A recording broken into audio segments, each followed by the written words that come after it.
We're taking a closer look at moments when stars opened up about Hollywood's darkest secrets and its most. There was a thought that you would just go rip open someone and play around with their insides. So, and I think that all seemed to change. I think the last 15 years. My parents always said, they wanted me to go to college. Where did you get in? Well, it's interesting because I got into NYU, right? But I only got in because I was a famous actor. My great son. Whether promoting his films or speaking out on social issues, John Cusack has built a reputation for being candid and unfiltered. While doing press for Maps to the Stars, a film that satirizes Hollywood's obsession with fame, Cusack pointed out how closely its themes mirrored reality. Time in our lives, in our therapies, and our eyes strayed to the bags of dirt.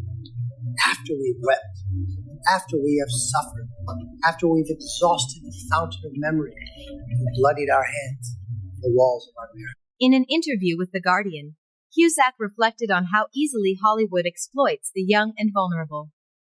He explained that while many come to the industry hoping to turn their pain into meaningful art, and perhaps gain fame in the process, the enormous amounts of money involved inevitably attract predators. I wanted to forge my own path. I found what I wanted to do, and I didn't want anything getting in the way of it. And even friends for many years were not as important to me as my career. From the age of 14. Cusack also criticized Hollywood's deep-rooted misogyny, calling it brutal toward women who are often labeled too old before they even turn 30, while men continue to thrive in leading roles well into their 60s. Jennifer Lawrence has also spoken out about the industry's harmful beauty standards. She rose to fame as Katniss Everdeen in The Hunger Games, but quickly learned how unforgiving Hollywood could be. The truth is that systematic racism has been a deep part of American history, not only America, but globally, and it's just an insight to racial relations and tensions between people who haven't been given the best opportunity by the system. But Lawrence's rise to fame wasn't without its struggles. She recalled receiving cruel comments from people in positions of power, and during Elle magazine's Women in Hollywood event, she shared one particularly disturbing experience. Alongside 5 other young women, she was ordered to stand in a lineup wearing little more than underwear. She said they were all pressured to follow an extreme diet plan, and one actress was even fired for not losing weight quickly enough. Lawrence admitted she felt trapped, pressured to accept mistreatment if she wanted her career to move forward. In an interview with GQ, Boyega blasted the company, advising them to not market a black character as important and then push them aside. When you said, I'm going to quote you, what I say to Disney is, do not market a black character as important and then push them aside. I feel like they heard you. Yeah, no, but as they should, even if you want to remove race out of it, just from a business perspective, don't tease no black. You know what that does to black people? His comments contributed to discussions about Hollywood's lack of diversity, while calling for studio executives to take meaningful accountability within the industry. It gives other actors the ability to be able to say, okay, look, I'm not comfortable with this, or this is what's happened to this is the kind of support I need. And that for me is what I wanted out of everything. I wanted to be able to walk into a room, black actor, whenever they feel some type of way, they can go to the studio head and say, this is how I feel, this is the support I need, and they can get that. It won't be a weird conversation. And me knowing that, Although the Hunger Games star has since secured her place on Hollywood's A-list, her story highlights the degrading treatment that many rising performers are forced to endure on their way up. The woman, no, we paid you less because you don't have a diploma, or you sell less of this product, or you worked for us for a shorter time. They have to show a tangible reason why they can pay this woman less than her white male counterpart. John. Boa Disney's treatment of people of color.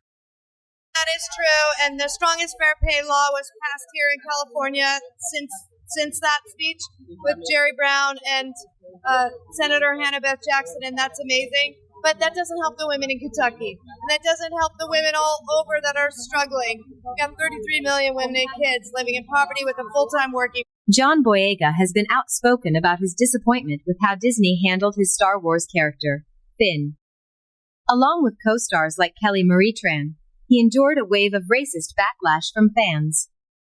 Although Finn was introduced as a central figure, his role was gradually diminished as the sequel trilogy progressed.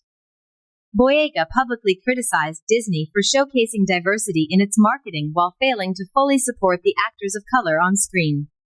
In an interview with GQ, he called out the studio directly, saying, "Do not market a black character as important, only to push." I wanted to, I could have destroyed the known universe. I just didn't want to write a tell-all. It's for other people to say, but there are still complicity machines. There's still things being hidden.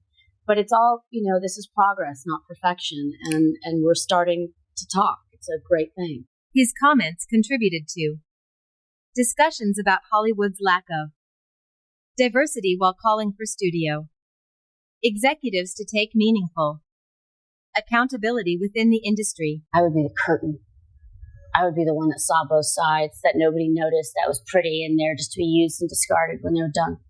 I was the curtain, but I absorbed all information from both sides, from both how to sell to the audience and both how to be sold. And you're pulling back that curtain. Patricia Arquette Wage. Inequality. Patricia Arquette won an Oscar for her deeply moving performance in Richard Linklater's Boyhood. There are so many good humans, men, women, on every spectrum that are just everybody's worked at those places, and it'd be so great if it weren't for blah. Well, great, but blah also has their day in court. And I do believe these things can coexist, and I believe we're getting to be more adult, and we're having a collective conversation. That's all we need. In her speech, she addressed wage inequality, demanding equal rights for women across all professions, not just in Hollywood. While she was praised for speaking out on such an important issue, it came at a cost. In an interview with Entertainment Tonight, the actress revealed that her bold stance led to lost job opportunities. She explained how studios would justify paying women less with excuses like lacking a diploma, selling fewer products, or having less time with the company. Message do you think that sends to anyone that has an issue with the very real racism and the lack of accountability? And it goes on. It was clear that not everyone in the industry welcomed her speech, but she was ready for that. The actress stood by her words, admitting she knew it would stir up drama because it threatened people's profits. Still, she chose to take a stand for what she believed in, and that courage deserves respect. It also alleges that Union and Julianne Hough were both subject to excessive notes on their physical appearance, noting that Union was allegedly told that her ever-changing hairstyles were, quote, too black for the America's Got Talent. Rose McGowan was one of the most outspoken voices supporting the #MeToo movement, which Tarana Burke first started in 2006. The movement gained worldwide attention in 2017 after allegations against producer Harvey Weinstein came to light. Actresses like Alyssa Milano, Ashley Judd, and McGowan helped push it forward, with McGowan's own detailed account of Weinstein's actions inspiring countless other victims to speak out. While she admitted she could have written a tell-all, McGowan emphasized that the bigger issue was Hollywood's culture of silence and complicity. She also criticized the industry's leading men for failing to stand up for women.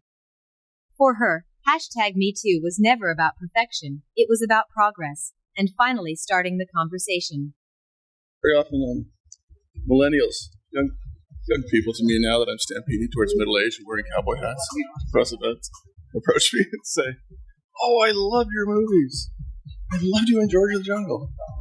Despite repeated attempts to silence her, McGowan refused to back down. Her courage, along with the efforts of other prominent voices, helped lay the groundwork for systemic change, ensuring powerful men could no longer escape accountability. She stressed that while the industry still has flaws, progress is being made, and the collective conversation around these issues is a vital step forward. Nickelodeon also came under fire for its own troubling history after allegations of misconduct surfaced. In 2003, former dialogue coach Brian Peck was arrested for inappropriate behavior with a young actor. At the time, the victim's identity was kept private, but the 2024 documentary Quiet on Set revealed that the underage star was Drake Bell. The revelations shed new light on the toxic environment behind some of the network's most beloved shows. From anyone on the set, I'm going to clear that up, but, outside elements. How did people not know when these are two, or did they know and they just weren't doing anything about it? I mean, I know he told a lot of people. That's the thing that's so upsetting to me. It's not like it's just me that knows this story. Other people know. A lot of people know. In a powerful tell-all episode, Drake Bell opened up about the trauma he endured at Brian Peck's hands. His emotional confession sent shockwaves through the industry and reignited long-overdue conversations about how young actors are treated. Bell recalled breaking down during a phone call with his mother, finally screaming out everything he had been holding inside. While Nickelodeon later issued a statement of support, Bell dismissed it as hollow and insincere, calling it little more than an empty gesture. A feathered bird, okay? Be careful what you wish for. That's what I'll tell you.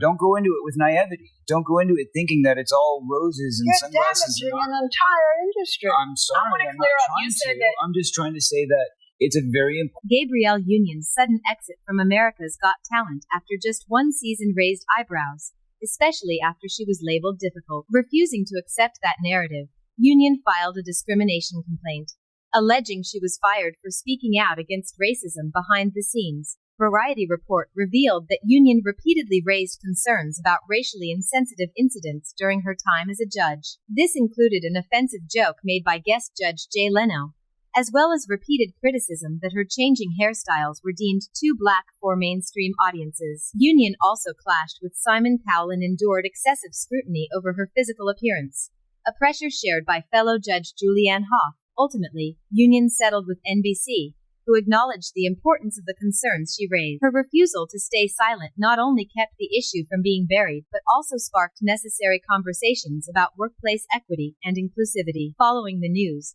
many stars voiced their support, including Ellen Pompeo, who praised Union's courage in standing up to injustice. Brendan Fraser's story is another reminder of how Hollywood can punish those who speak out. Once one of the industry's biggest stars at the turn of the century, Fraser all but disappeared from the spotlight within a decade. For years, many assumed it was due to poor career choices, but in a 2018 interview with GQ, Fraser revealed the real reason. He had been sexually assaulted in 2003 by Philip Burke, then president of the Hollywood Foreign Press Association.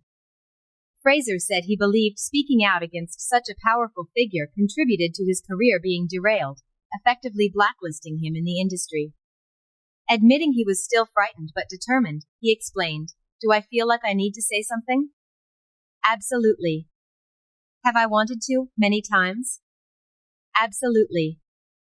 I just know what my truth is years later." With Burke removed from the HFPA and Fraser making a triumphant Oscar-winning comeback, justice, at least in part, has been served.